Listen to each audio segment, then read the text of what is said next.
संसार में जिसे समय या जीवन कहा जाता है उसके मुख्य 3 भाग माने गए हैं। जो बीत चुका है समय और जीवन के उस भाग को अतीत या भूतकाल कहा जाता है, क्योंकि यह घटकर बीत चुका है। इस कारण इसके लिखित रूप को इतिहास भी कहा जाता है।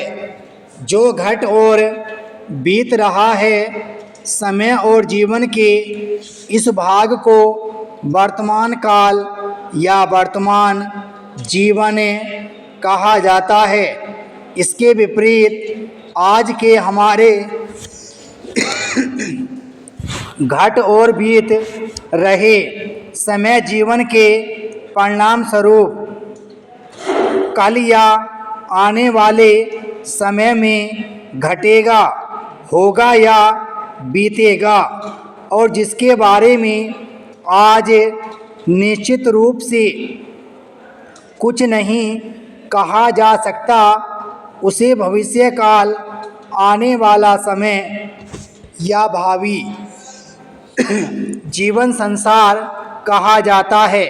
बीते समय या भूतकाल में अपनी परिस्थितियों और वातावरण के अनुसार मानव जीवन और समाज ने अच्छा बुरा, उचित अनुचित जो कुछ भी किया, उसी सबका परिणाम या फल हम लोग आज भोग रहे हैं। यह भी निश्चित है कि आज हम अच्छा बुरा, उचित अनुचित जो कुछ भी करेंगे, हमारी आने वाली पीढ़ियों को उसी सबका परिणाम और फल भोगना पड़ेगा। आज का कर्म कल का परिणाम या फल भोग है। जीवन और प्रकृति का यही अटल नियम है। पैराचीन। बीता हुआ समय कभी नहीं लौटता।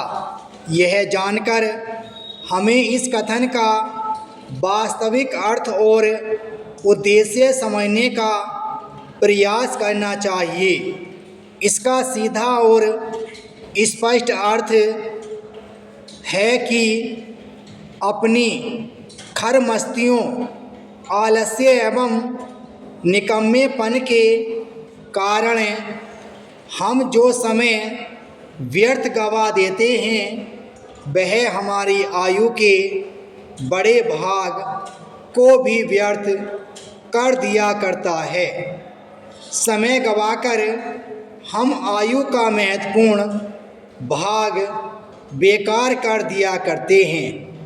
पहले सावधान रहने के कारण जब समय का पंछी कभी न लौटने के लिए किसी अनजानी दिशा में उड़ जाया करता है, तब बाद में हाथ मलकर पछताने के सिवा कुछ भी मिल नहीं पाता। जो देश, राष्ट्र और जातियां जो समाज समय का सदुपयोग करना नहीं जानते, वे कभी भी उन्नति नहीं कर पाते। उनकी स्वतंत्र सत्ता भी नहीं बनी रह पाती। इतिहास के पृष्ठों से इस तरह की जातियों, राष्ट्रों और देशों का नाम तक मिट जाया करता है। अतः एक मनुष्य हो, एक जाति, राष्ट्र, देश या समाज हो, किसी को भी एक पल का समय भी कभी व्यर्थ में नहीं गंवाना चाहिए। समय का सदुपयोग करके ही अपने अतीत, वर्तमान और भविष्य को सुरक्षित, उन्नतिशील और प्रगतिशील बनाए रखा जा सकता है।